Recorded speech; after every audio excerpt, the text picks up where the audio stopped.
మీ pan card ఈ డేట్‌న కానీ, అంతకంటే ముందు కానీ తీసుకున్నారా? అయితే మీరు అర్జెంట్‌గా పాన్ అండ్ ఆధార్ చెక్ చేసుకోండి లింక్ అయిందో లేదో. లేదంటే మీ పాన్ కార్డ్ ఇనాపరేట్ అయిపోవచ్చు. హైయర్ టీడీఎస్ అప్లై అవ్వచ్చు అని అంటున్నారు. ప్రెజెంట్ మీరు పాన్ కార్డ్ లింక్ చేసుకోవాలంటే రూ.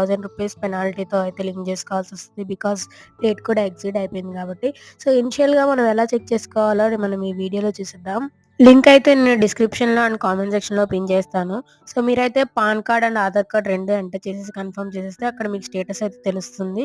In case Aadhaar and pan link అవ్వకుండా ఉంటే అక్కడ మీకు ఒక లింక్ అనేది వస్తుంది. ఆ లింక్ ఓపెన్ చేస్తే మీకు మళ్ళీ again pan card and Aadhaar card validate చేయమని అడుగుతుంది. 2 ఎంటర్ చేసి వాలిడేట్ చేసిన తర్వాత అగైన్ పాన్ కార్డ్‌ని కన్ఫర్మేషన్ కోసం 2 టైమ్స్ ఎంటర్ చేయాల్సొస్తుంది. ఆ తర్వాత ఫోను నంబర్‌ని ఎంటర్ చేసేస్తే మీకు లింక్ అయినటువంటి ఫోను నంబర్ దానికైతే ఓటీపీ వస్తుంది. ఆ ఓటీపీని ఎంటర్ చేసిన తర్వాత కంటిన్యూ మీద క్లిక్ చేయడమే అంతే. Just simple process. ఇప్పుడు మనం చేసిన స్టేటస్ ఆఫ్టర్ 7 డేస్‌కి అప్‌డేట్ అవుతుంది.